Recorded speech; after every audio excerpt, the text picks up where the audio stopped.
ladies and Germans. How you all doing? This is Con Ulrich. Hello, hello, hello. And folks, we are finally giving you a true Axis and Allies kind of thing. Today on Costa Treats, this is what division and who's playing there, Rang? Well, on left-hand side in the blue, we have Sir Gensei playing the 4th Fauchimiaga division with a balanced income. And on the right-hand side in red, we have Nonchalant playing 43rd Reserve Army with a Maverick income. It's kind of weird to say it, that Nonchalant is kind of an appropriate name for a reserve army. But, yes, you guys want to fight today? Oh, we're feeling kind of reserved, a little bit nonchalant. No yeah, we'll let the other guys go in the front, you know, we'll just stay in the back lines. Yeah, and you know, I think that's a great kind of team player kind of attitude. It's just unfortunate. I think most generals probably wouldn't really want that to happen. Yep. But I mean, at 4th Fallschirmjäger, we've seen these guys before. This is an infantry division that desperately needs tanks and just doesn't have them. They get heavy tanks to make up for that. So it's a really good division. It gets banned a lot in the league because Fauchimiaga's mixed in with some good cheap Italian infantry. It's just extremely solid. But yeah, the tank dynamic is quite interesting. You do have enough anti-tank to deal with medium tanks with the Pak-40s, but yeah. Well, on the other side of things too, I mean, we definitely have the 43rd Reserve Army has just cluster yaks, so I mean that's not too surprising. But I'm kind of hoping we see the assault guns on both sides. We have our Sturmpanzers over on the 4th. We have the Su-122s over here for the 43rd. So I'm actually quite excited for it. Yeah. Quite excited. But so far, pretty much all of the action happening up north here. Sir Gensei managing to make himself somewhat comfortable in the northern forest district.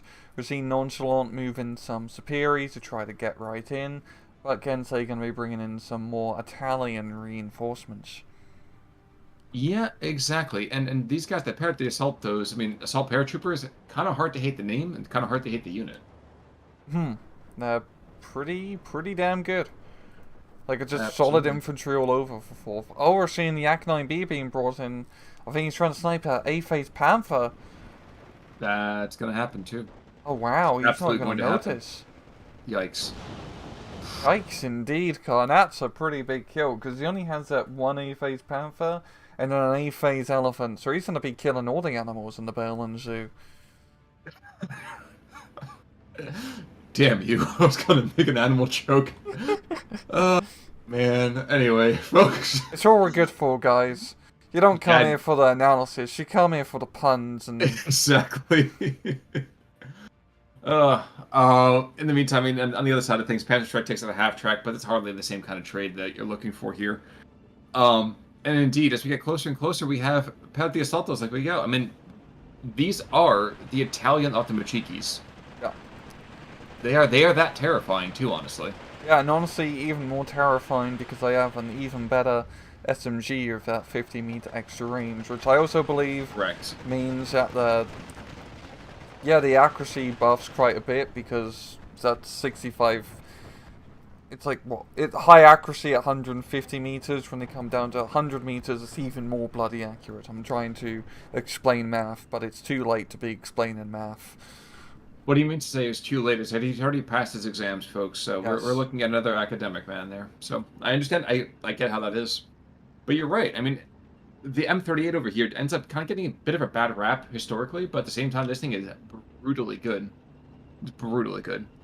Yep, it's like the Italians, when they can actually make good small arms. Yeah, yeah, which is... It's not machine guns. Don't ask about their machine guns. Leave that to the Germans. The sub-machine guns, yes. Yeah. Please, yes. We're just seeing the Superi push into the town here. I do quite like it, but the AB-43 is going to catch him out in the open. Oh, he managed to jump right on in. And this could, I say, prove to be deadly, but Gensei is going to just barely hold on, it seems, just enough fire support. You say he's going to hold on. He's holding the flag only by the skin of his teeth. I don't know if that's really going to be holding on. I think that because the PTRS, when it rotates over, the AB's going to go down. So it's literally 2 guys in the town. Okay, and the 5 guys with the armored car. And no burgers and no fries. No fries. No, this costs extra. There we go. Gensei does get the town. So 1311. Surprisingly enough, most of those buildings are still standing. Not until never mind, the Soviets are bombing their own dudes again. But you know, a lot of that stuff is actually kind of surprised by just the intense artillery fire here. Gens is trying to rout out, and he does kill the Brun Panzerschreck, but we are seeing Fallschirmjäger Panzer mortars being brought in. I say Panzer mortars, but it's not much Panzer within those mortars, but they do have a radio, which is kind of Panzery, so that's going to prove to be quite beneficial, having those corrected shot bonuses. True, true. By the same time, the pair de Assaltos and the Gustatori paratroopers who have just died over there bravely, penetrating kind of deeply and getting cut off rather immediately by between half-tracks and Superiors. Yeah, that particular push is going to be dead pretty quickly. They kind of overextended a lot, but yeah. And Nonchalant are just bringing in the half-track fire support now is going to have enough to keep Gensei from poking his head about forest too much. But this is looking pretty good here for Nonchalant. He is gaining a decent amount of momentum up north. Just looking at the rest of the map, they've seen Gensei push a little bit in the center, and down south it is all quiet. Apart from a little bit of long-range shelling. You know, you're saying it's all perfect for one side, but let's be fair, it still is 14-10 in favor of Gensei. Yeah. I guess the big thing here, one, is the HE-111 is going to... Did he get the bombs off? I don't think. Oh, no, it's a recon. It's recon. Oh, wow, yeah. Yeah. I'm sorry, I see... Can't you see? HE. I see HE, and mission my thought is, okay, let's do this. He's going to stagger away. It doesn't really help that there's still bombs on the unit card. Stupid iconography. But he gets away. I'm trying to figure out whose position actually I do like with this, because we talk about this constantly. If you're running a Maverick deck, you've got to be able to make some initial gains, and while there are gains, they're just not where it counts. Yeah, Nonchalant, I mean, with Maverick, you need to be getting a plus run tick pretty much throughout the entirety of A and B phase, or at least a +2 preferably. So he needs to really just commit his forces very aggressively somewhere, preferably up north or in the center, if he actually wants to make the most out of his division. But Gensei can make that quite costly for him, because of course Italian and German paratroopers are pretty tough customers. They certainly are, especially when backed up by mortar rounds, and those guys are not stopping anytime soon. I do love this little para-assault behind the front lines. Unfortunately, it's again like 3 dudes. It's just kind of turfing it, so not really good for holding a lot of territory, but they're causing a little bit of mischief. That they can definitely do something. I think if that Panzerschreck was to rotate all the way up north, he could potentially get a sniper or 2 on units coming down the road, but that's really going to be the extent. Or maybe if he was to figure out where the mortar is, blow it up. But Nonchalant is bringing up some rear line defenses, which is a smart idea. It absolutely is. It absolutely is. And folks, we're getting close to the end of that first phase. Again, phase A, yes, we're going to see a rather significant points jump over here for Nonchalant. But he needs to be a little bit less apathetic about his, initial pushes here, because the prognosis already isn't looking fantastic. Yeah, we're seeing a pretty good reinforcement set up here from Gensei, just all his infantry being brought in, and it's... I mean, the Russian baseline infantry are decent, but they don't really hold their own compared to the Italian, German paratroopers. I mean, in B phase, we do start seeing the strategy officers, which are pretty bloody nutty in their firepower. So I think that's really going to have to, be the saving grace here for Nonchalant. Certainly should be the case. I'm just continuing to kind of check through a lot of this. IS-2s couldn't hurt, but that's just going to be heavy for no reason, I kind of feel like. Yeah. I mean, you'd really want to bring that into the center or down south, and I don't feel like a push, right now would really be beneficial, unless he was invest heavy in infantry. And Nonchalant, I think he needs to start investing a little bit in the center here, because Gensei is doing a little bit of a probe in action. Well, think he was awfully busy trying to probe to the northern side. And I don't know. I feel like that's not really the play with the 43rd Reserve. With the 43rd Reserve, you have enough armored fighting vehicles. Why would you go tramping through the trees? You don't tiptoe through the tulips. You smash your way through the mud. Yeah, it's kind of weird, kind of like tank tab, especially areas has it set up, because you do have that lovely T-34-76 spam, and even IS-2s. But as we've seen, T-34-85s in the 1v1 meta just never really pay themselves off. They're a little bit too expensive, they're not that survivable, and they have a good gun, but it's not 110 points of good gun. It's not like, Panzer IVs and Stugs are definitely much better for the price. Sure. We really just want a T-34-76 spam with most Soviet divisions. Or Shermans. Well, as Stalin intended. Yeah. That's absolutely true. But, I mean, maybe not the Shermans. Right now. Oh, true, yeah. He keep it out the propaganda footage. P-Shrek's actually rotating around like you said. Might be able to get a sneaky little pick-off or two. And, yeah, it's going to be Autostrafniki, big deal. I think that's what he's going to be in position for. But other than that, I mean, the flags continue to drop blue. And while the Italians and Fallschirmjägers are taking losses, they're not enough to really kind of halt the progress that's being made. Yeah, I think it's going to come down to these Strafniki officers being brought on in, because that's a pretty good shock force. But at the same time, Gensei has a lot of infantry in the forest, and this is really beneficial to him. Because these infantry fights work really well. He doesn't have to worry about... He doesn't need heavy tanks in the forest. He doesn't need to buy them. He doesn't worry about anti-tank at all, really. It's just bring in the excellent infantry to do that excellent job. True. Absolutely accurate here. Ooh. That braided 20 mil. Okay. So the Autostrafniki was picked up. There's another superior squad being brought on in, so I would have said the right call here for the Panzerschreck is to sprint back into the forest, but unfortunately he didn't quite get the memo on that one.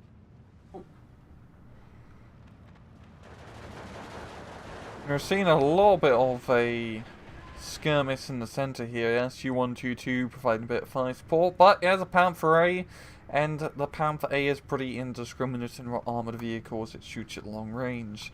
And Gensei just has a pretty good force in the center to actually rupture it completely. Nonchalant has been so focused up north, he still hasn't got really any major infantry into the central town. No, he's leaning very heavily on the SG-43s. I don't know if that's going to be enough, though. Oh.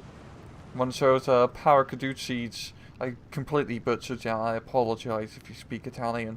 Get close to his machine gun positions. There's not going to be much machine gun left. No, absolutely not.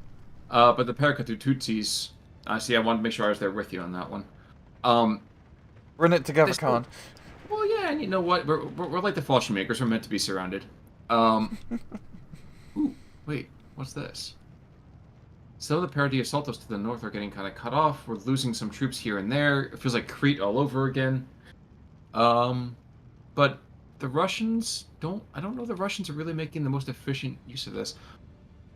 Maybe you can kind of help me. We are seeing a PTRS rotate all the way here, but the Russians really aren't moving towards high-value points. They're taking territory, but not really where it matters. Yeah, this is the problem of pushing the forest area on this map. The flags are pretty much spaced out like a V, so the actual 50-60% line is no flags to really take advantage of. You have to do a very big rupture into the enemy line to actually start, picking off those important points.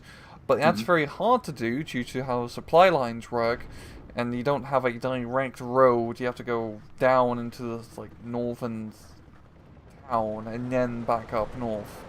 Yeah, it's not the best area, especially for Maverick Division to push. It'd be much more cost efficient if he was maybe pushing in the center, or heck, trying to skirmish a bit down south, try to use those support guns for his advantage. Meantime, the mortars are chopping around a little bit too far, as the Russians are starting to kind of a little bit closer here. Is it perfect for them? No.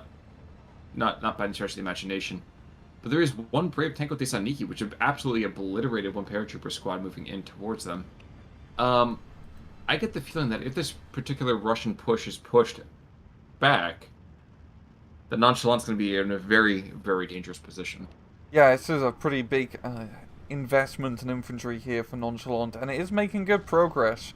I feel like the few armoured vehicles here may be enough to provide high support to keep us down, and now, of course, Fauchimiaga's in very good defensive positions. It's going to be quite tough to rupture those guys, even your Strafniki officers. Well, and I think that was probably the fair kind of pushback on this, is that, yes, they were making good progress, but because they were making no progress against anything that was actually defending the position. Yep. And there's just a lot of dead space, so you can afford to give that to the enemy. There's no flags in this area. It's not really, in the end of the day, it's nice to control, but it's not a priority to fight over. Oh, the PTRS trying to get some snipes here. And does. But it's an ABW, SPW, AB, kind of having a little bit of a... Not even sure what the right term is again. Oh my gosh. When you think... Light armored car? Dyslexia. Well, dyslexia. That's what I was trying to go for there. But picking off, at least push back the PTRS. May not kill it, but, freak it out something fierce. That'll count. Yep. Might even get the surrender here, or might just blow him up to smithereens, one or the other. Unfortunately, the SPW is like, I don't see him. Okay. And starts to obey the whole Metal Gear Solid approach to fighting. In the meantime, we are seeing, again, more Russian infantry approach this town and more Russian infantry being sent back home in zinc coffins. Yeah, Gensei just has a very good defensive position.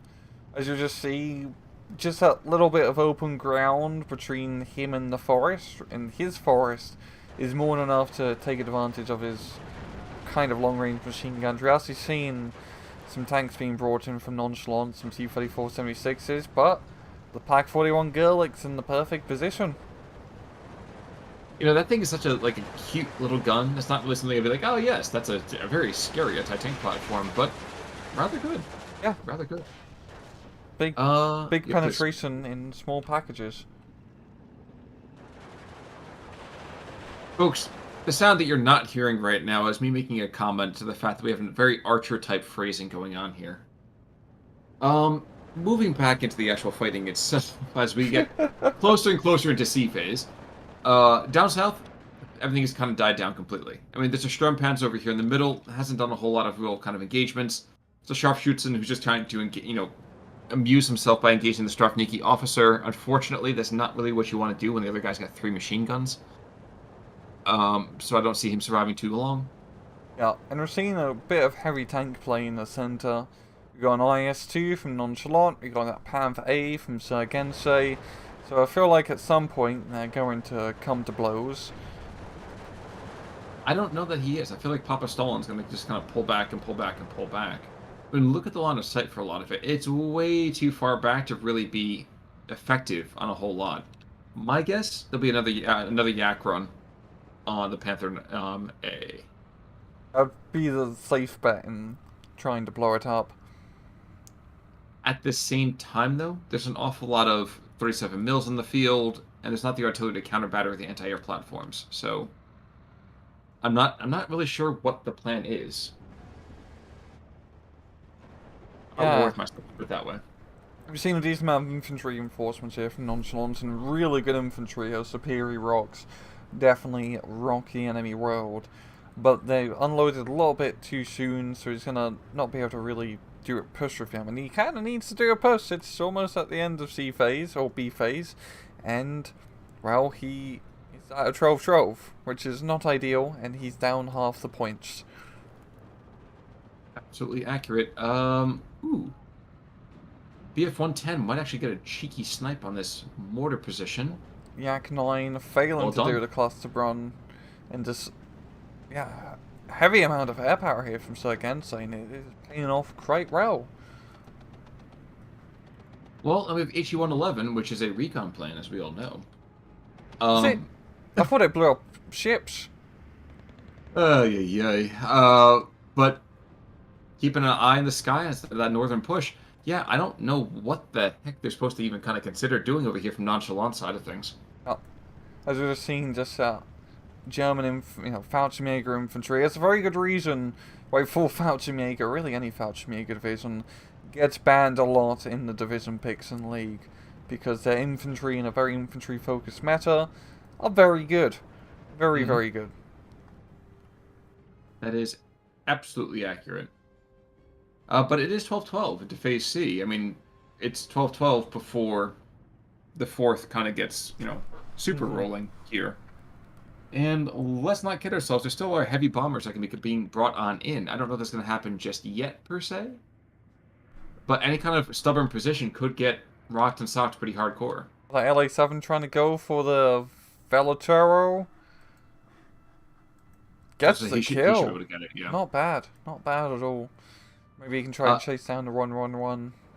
There's an IS-2 that was rotated down to the south. Unfortunately for him, there's also a Pak-40 that's right there, too. So while he's engaging the Sturmpanzer, which kind of makes sense, he's going to take fire from an anti-tank platform, which is quite effective. I like his southern push. It tells you a good amount of firepower, and he can take advantage of using IS-2s for long-range fire support. But it's a little bit too late, and that Pak-40 really got the better of him. It's not going to be enough, I would say not enough to be killing him, but we'll see in a second. Or not, the transmission is still damaged. That's still a very, very good crit to be getting here. Yeah. And Nonchalant taps, which I think is probably the right call at this point. Yeah, he lost that momentum. He didn't really manage to gain any momentum, unfortunately, but pretty close in KD, only a 400 or so difference, so he was trading somewhat well, but he was fighting over a pretty much useless territory up north. Well, and that's the thing, isn't it? Ooh, Jorgensen over there killed 3 of his opposite number in terms of machine guns. And that's the thing, isn't it? I mean, it's good to go and take territory, but this isn't SD44 anymore, where you're trying to take hedgerow after hedgerow. This is SD2, where you actually have to take, capture the flags in more ways than one. And unfortunately, we just did not see that kind of finishing moment here. Yeah, Costa Rica can be quite a deceptive map, because you see a lot, especially in the replays, with people flying over that northern sector, but it never really plays out. Usually the southern sector is quite underrated for doing offenses. Yes, it's a bit open and a bit scary yet, but you do have just enough cover to actually maneuver through, even if you're a lighter infantry division. And as we saw at the later stages of the game, it could have been a potential maybe sooner for Nonchalant to actually make some sort of push down south or in the center. Exactly.